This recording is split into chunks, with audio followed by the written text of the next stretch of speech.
So close. Oh. There we go. Perfect. All right, so I mean, we already covered Hall Effect like twice. So there's a company called Wooting. Oh wait, hold on. 1 second.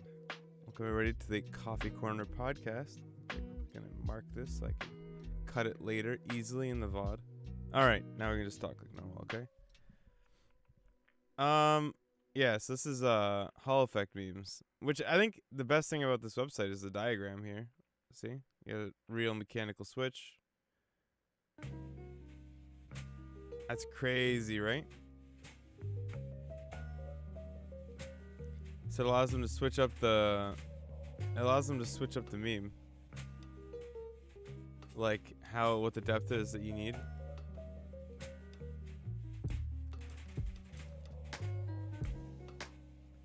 But I don't understand like why. And I guess they're all gonna come out with one. So my question is, if they all come out with one, what's the difference?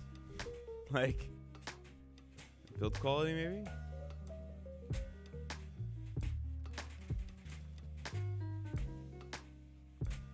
Yeah, okay. So look, they're from 0.1. Oh wow, look it. So the Steel Series one was 0.4 to 3.8 or something like that. These guys have it from 0.1. So you can literally look at the keyboard and it'll type the keys.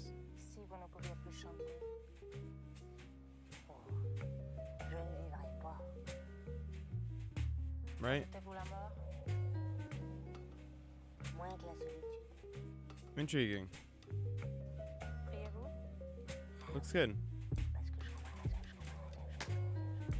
I mean, the thing is that isn't this only adjustable by a keyboard that supports like adjustable switches? Like you need a board that supported it. It's gonna be expensive as hell.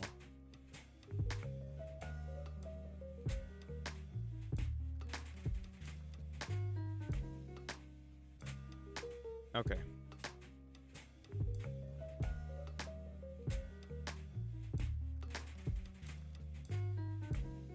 Don't wait. I mean, I highly doubt it's strong enough.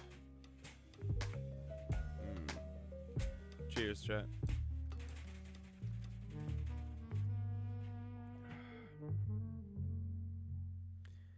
That's the good shit. Okay. So you can get rid of this. I don't know. I mean, Hall Effect is an interesting premise, but it really only works if you want linear switches and you need a board that supports the swapping. So this is one I was really hoping to get to. And we'll spend a bit of time here. Make sure that, okay. We're only a minute in. So, as you guys know, we're now on this stream, we're rocking the Odin. The glorious Model O. Okay. Which is the big boy version of this kind of thing here. This is the MM710, right? The Master Mouse 710. So Cooler Master, this is their prototype version, by the way, not even their final version. They could sell this right now. And it'd be good. For sure.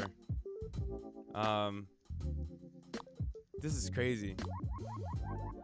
So this is like 57 grams or something. This is legitimately like G305-ish shape.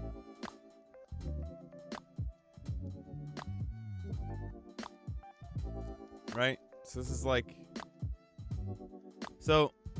okay, so let's start with the purpose. So Spencer's asking what the purpose of the holes in a mouse like this are. And honestly, it's to reduce weight. And I was thinking about this. This mouse looks thicker than a regular mouse. So they probably have to do the math on like whether or not cutting out the holes is worth it when you have to make the plastic thicker. The only ones that haven't done that are Logitech. Logitech's actually gone with just thinner plastic. Right? This looks like the ultimate RTS mouse. So this is why we spend time here. This is insane, dude. Like, this is the StarCraft dream, as far as mice are concerned. If this happens, I think this will replace the G305 or like the G Pro, the little one. This looks good. like you get the weight, the shape is good, the comfort grooves look good too, right? Not too strong, not too indicative of where you should put it. Okay, so I'm gonna speak from experience now that I've played with this mouse for 2 days. The first thing is obviously speed, right? A mouse that's lighter is quicker, but you can get stronger in your mouse movements with a heavier mouse will also be good, right? So it's not really the best example. Like, but then also fatigue. Fatigue is the big one, right? Like the fact that if you're playing 8 hours a day and your mouse is literally non-existent, it's really not going to take a huge toll on your hand, on your wrist, right? It'll become it's less likely for you to do damage if your mouse is light as hell.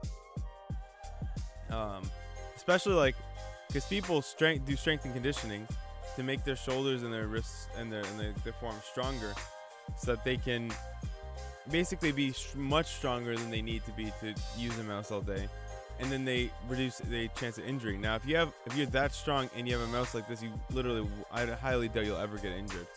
You keep yourself healthy.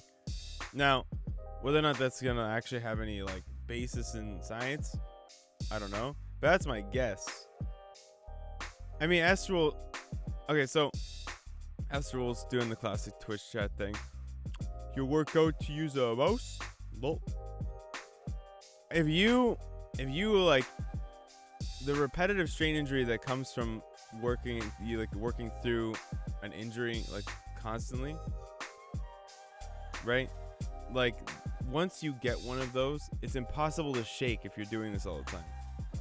So while it's actually pretty difficult to get injured playing video games, once you do, if it's your job, it's never going away.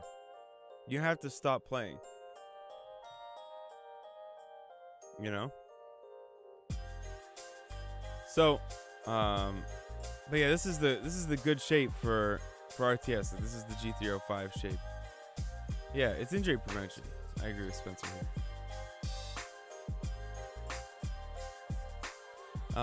And so the last point that I really want to bring up, here, I think it's important, is that with light mice, it's easier for them to be comfortable. So the Model O does not feel like, when I put my hand on it the first time without lifting it or moving it, I was like, this doesn't feel like the most comfortable thing in the world to me, because I mean, I've never really liked this length, and the bump on the back is pretty far forward. I'm not a big fan.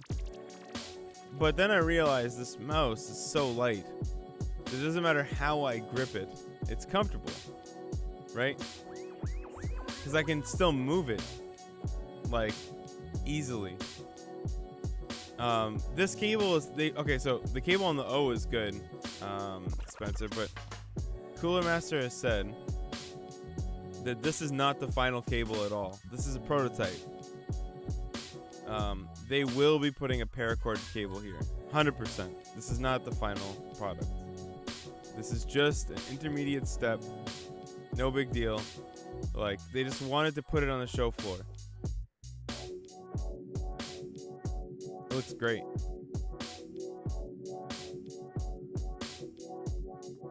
One guy was saying there's too much travel. Like, you can see it there.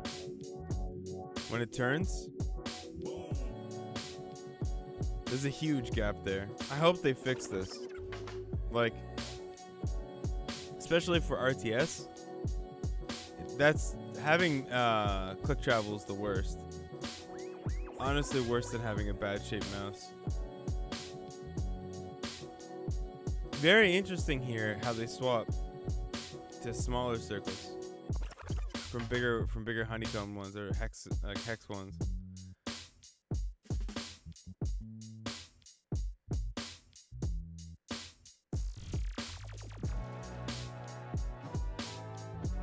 Look at whoever made this was like kind of upset that these ones are there. Look at that.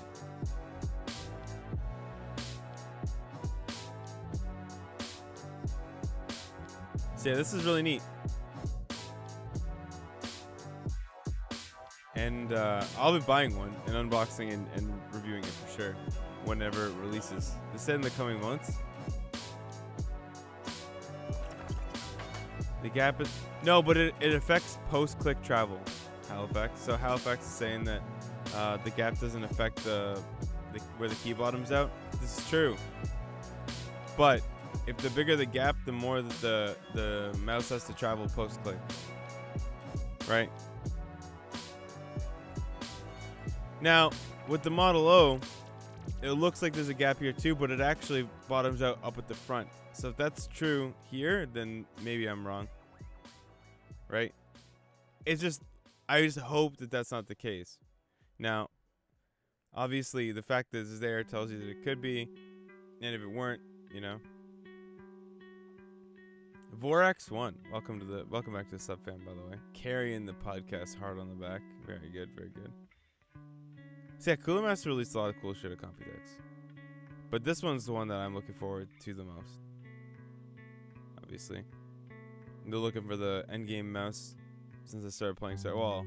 Since like my first gaming mouse, really. So I bought my very first Death Adder. Before they even released the Elite. Okay. Alright, so this happened a little while ago. The SC on the DL thing. And the only thing I wanted to take from this was the fact that there's like a competing, like another competing Twitch platform. And I think their claim to fame right now is that they signed PewDiePie, no? So how does this work? Does anyone know how this works? People earn like these Lino points, and then what can you spend these on? Like tipping people and stuff? I mean, it's the same. It's got the same problem that most Twitch alternatives have, right?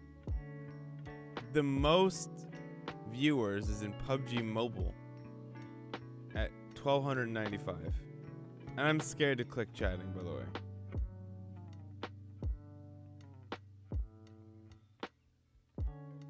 No, but is it crypto? Or like, is that what it is? About. Okay.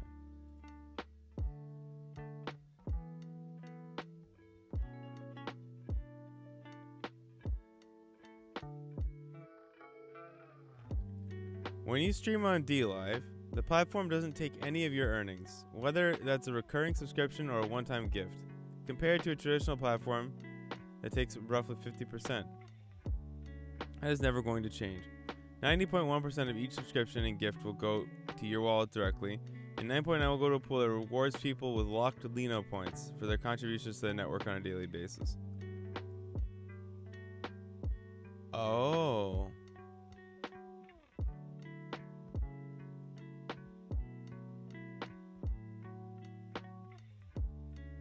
No cuts is a good starting point, but it wasn't enough for our content creators. That's why we introduced content bonus. On top of what you have earned from gifts and subscriptions, you will receive a content bonus 7 days after your stream is completed.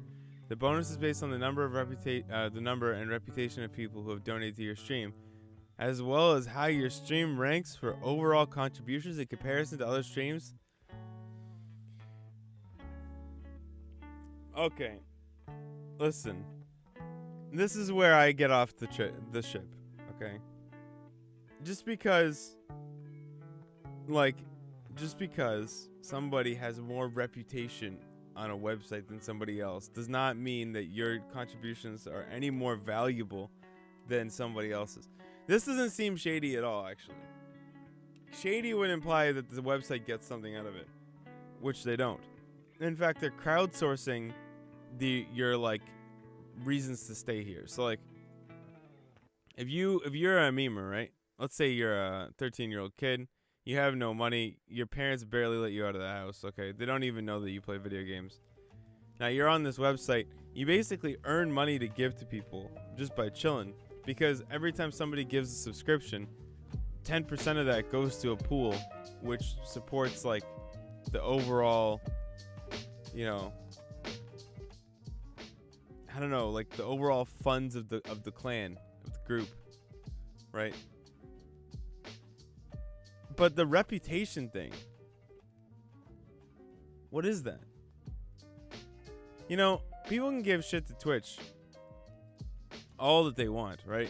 For like the way that they organize, but I understand what viewer count is. And I know how that works. Okay? But what is reputation? Right? Who's more reputable here? Neuro or Chicken Man? What are we looking at? Is viewer count? Are we looking at the, like, my worry with something like this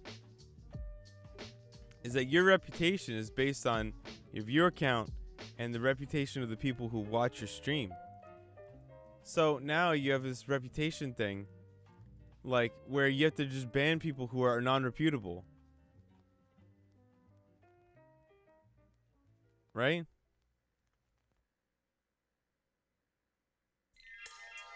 What is this reputation? I'm very confused.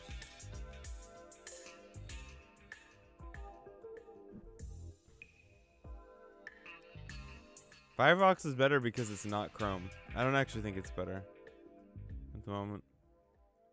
They're very close, but Firefox is better. I think the safest one is Brave, but oh shit, I'm doing the bad podcasting meme. Okay, Kalesy says, okay, I've done some research, but can you give me a quick rundown on Chrome versus Firefox and why Firefox is better if you know?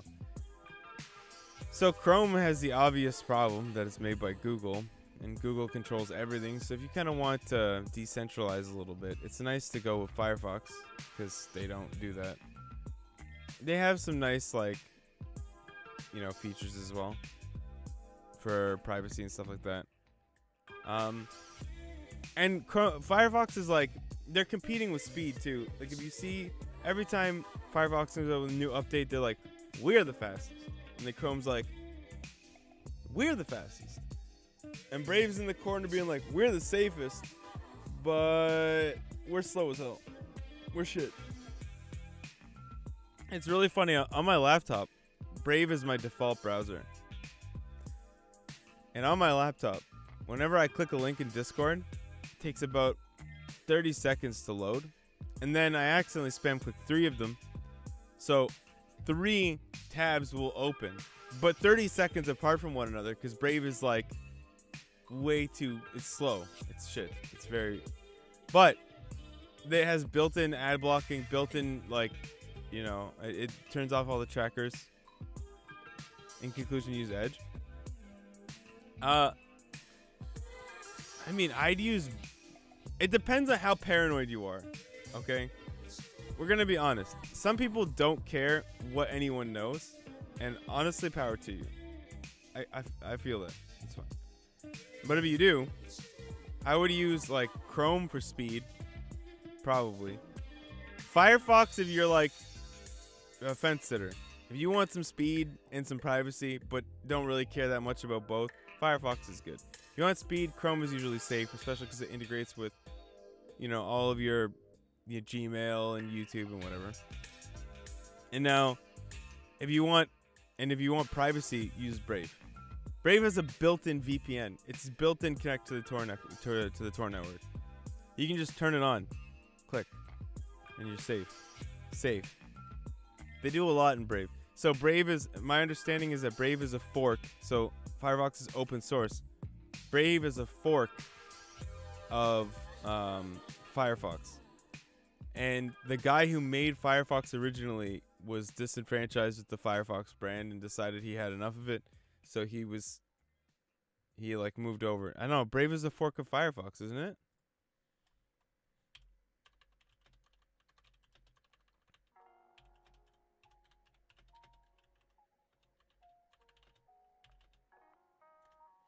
Is it really?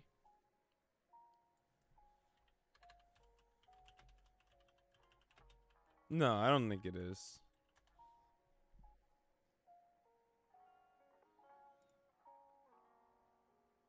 It is built on top of Chromium. S-Rule is correct.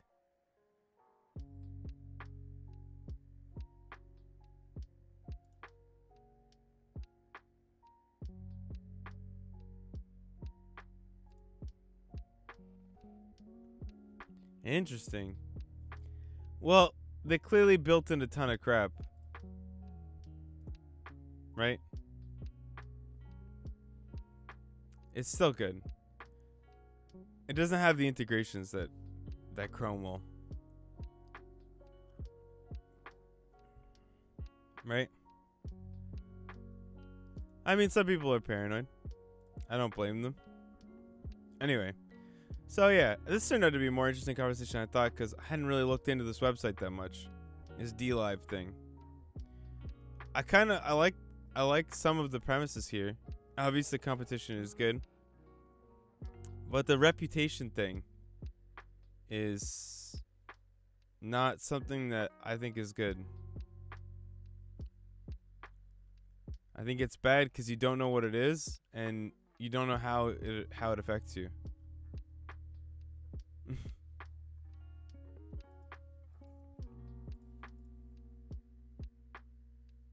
Okay, I thought this one was interesting because I've never seen this before. Right, I have to play the ad. God damn it, ads. Oh, dude, they're really making me want to get a YouTube Prime membership. Okay. I don't know what the restrictions are in Dlive, actually.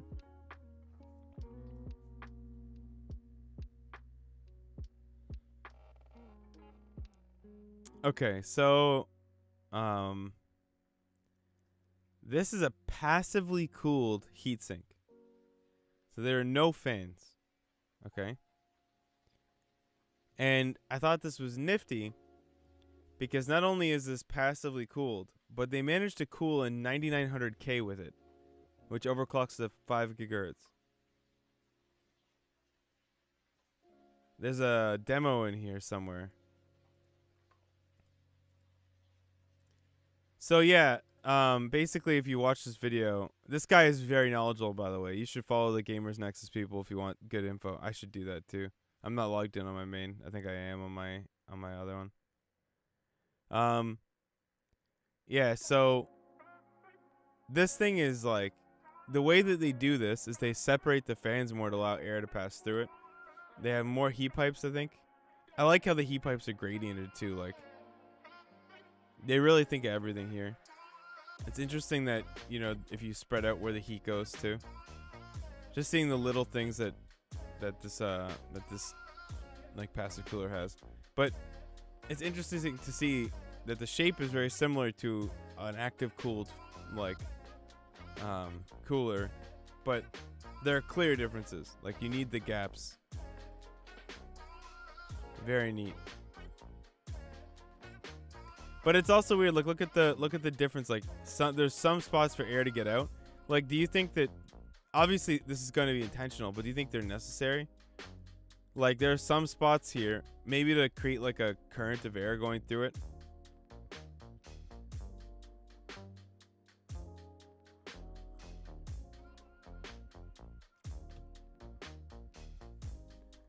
Yeah, I don't know what these holes are. Right? This is cool. So yeah, they're cooling at 9900K here. This is a 9900K. Isn't that nuts?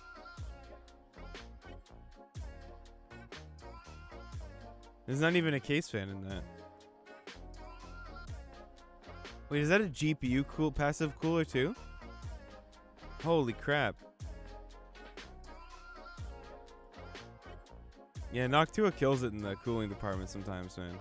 I mean, all the time, but you don't get AIOs with them.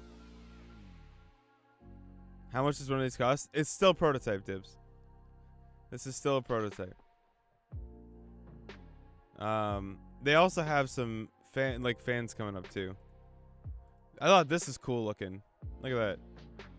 They have 2 rads. So I think that'd be 3 fan, right? Fan, fan, fan.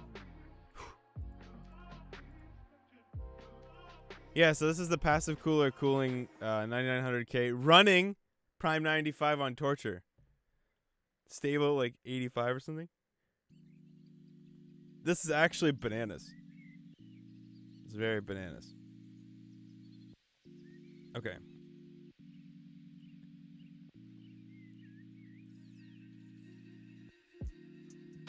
I don't really know if I want to look at the cases. We could take a quick gander. Very quick gander.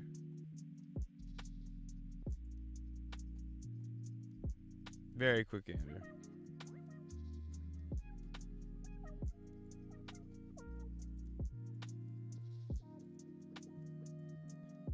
Yeah, these look, dude.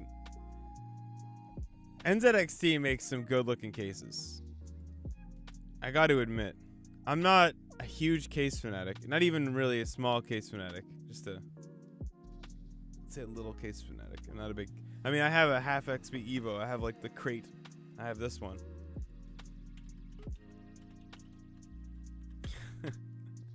I have this thing, bro. This is the tank. You can't break this. Like, the chassis on this thing is a machine. It's just pure steel. You're just carting around like a nuke-proof box. It's amazing. I love it. It's got my Threadripper sitting in it. Actually, I'm so happy I got this because I got the big fat Noctua cooler, and it sits on top of the, like, it sits here, like up and down, so it doesn't weigh on the board downwards.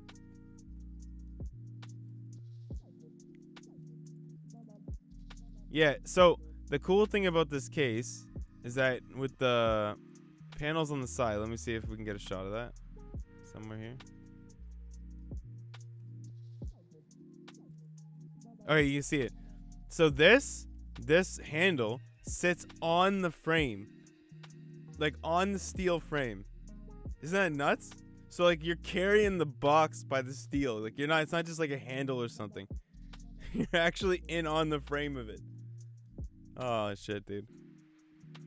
Yeah, this is good. But if you want something fancier looking, yeah, I know. So, I don't know if this is Peter or if this is one of his shithead brothers, but he's talking about in chat how I dropped one of their computers down the stairs once. And this is a true story, and I'll show you the case. I think it was a 410, right? This little guy. I'll tell you this story. It's very worth. So I just like, I think it was my first PC. I had finally replaced it. It was like an i5 or something. So I took all the parts. I brought it to my cousin's place, and I built them a new computer in this box. In particular, you're seeing on the screen. And what I didn't realize at the time was that this front plate and this bottom plate, obviously they're both detachable. But I didn't think you could remove this plate if this plate was on, right? I thought you had to take one and the other. So I'm holding this case. I'm walking down the stairs with it. It's done. Cable management's all perfect and whatnot. And I'm holding it by here and here. I must have like slipped a little bit and had my fingers on this part of the case and then the bottom. So literally both parts, like the front and top, detach. And I'm just sitting there holding the front and top of the case as the case of the PC just rolls down the stairs and puts a dent, like just goes into the wall. And you just see me standing there like looking back up the stairs at everybody and then down the stairs at the PC. It was funny, man. And it took them a while to patch the hole too. So like every time I come over, I would look and there'd be this hole. The tale of my guilt. Oh, it was perfect. Okay. I think you got time for one more meme here. I mean, like I said, I really don't know much about cases, so they look good. I mean, this is the coolest looking one. But I would never buy one of these. I want to buy something smaller because I want it to be portable. My next gaming rig is probably going to be mini or micro ITX. I think. I might even do that soon, so I can more easily, because now that I have a 2070 in it, I can more easily take it around and use it as a streaming rig for portability. I'm not sure exactly what I want to do yet. Oh wait, no, we will go to this last topic. Okay, this was actually submitted today. But if it's true, this is some crazy shit, dude. All right. This article is stating that the 3000 series Ryzens are overclockable to 4.8 gigahertz. Some of them can do 5. And dude, read this line. 4.4 gigahertz performs similar to a 5 gigahertz 9900K. 4.8 gigahertz, bro. Can you take this in?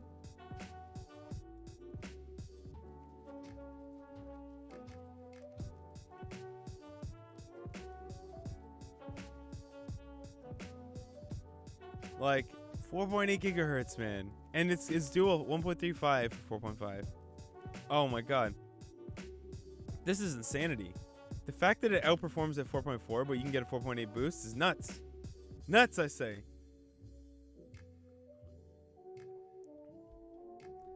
This is not fair. Okay? Somebody has actually invented time travel and given AMD the cheat codes because they're cheating. Intel is sad. Very sad. This looks not good.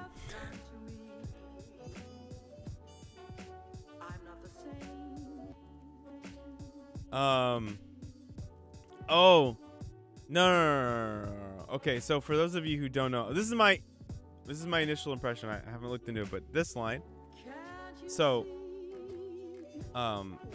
this at least the slowness is indicative of the fact that in the past, Ryzen boards are heavily tied to memory. Like, when I got 3200 megahertz memory, my Threadripper ran 1.5 times faster than when it had 2400 megahertz memory. Like, take that in. The CPU ran 1.5 times faster. Not the memory tasks. The CPU ran that much faster. So that was part of their big thing. Like, they managed to figure out how to offload some of the efforts of the caches stuff, I think, to the RAM. Or they had, like, the Infinity Fabric thing. I don't really know about the science there, but I do know that the RAM speeds are incredibly closely tied to the performance of every Ryzen and every Threadripper before Gen 3. And this line is to tell you that they are not, like, the RAM was slow. When they killed this benchmark on a 900K with their 4.4 gigahertz, the RAM was not running at crazy ass speeds. It was running at loose timings and slow speeds.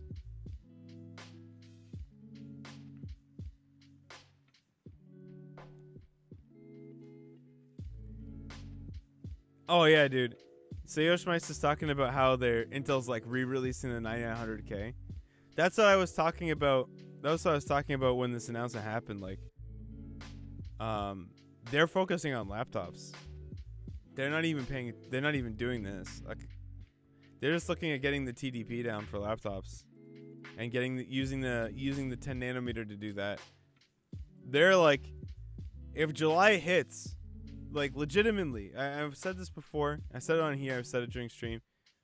If July 7th hits, and Intel hasn't announced or released anything that competes, there will be no reason to buy an Intel chip in absolutely any capacity except maybe a laptop.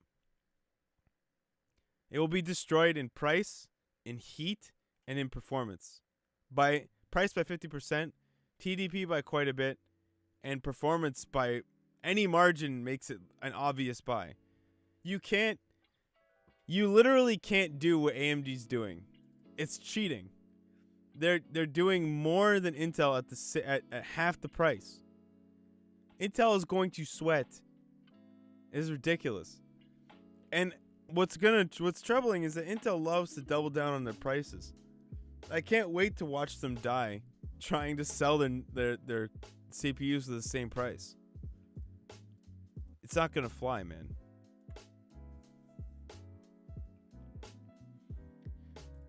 Yes. So, well, this memory line, hunted asks, like, if you have good memory, does this mean it's gonna be even better? We don't know. I don't know by looking at this line if this means that the memory has less of an effect in general, or this was just done on low memory to prove that we've our core is good. But it's possible that they managed to disconnect the two more.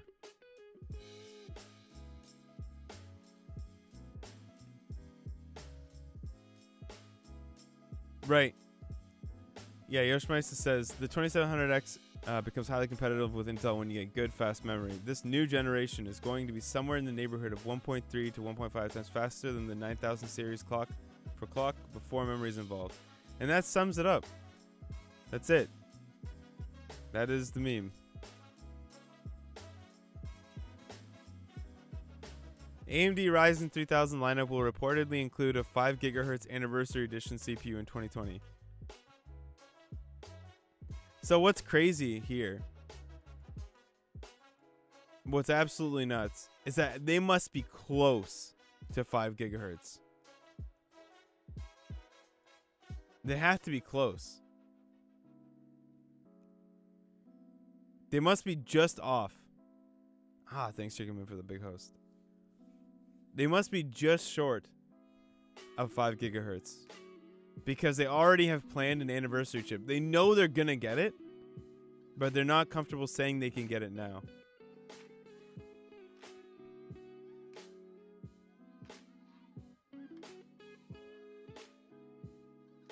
Dude.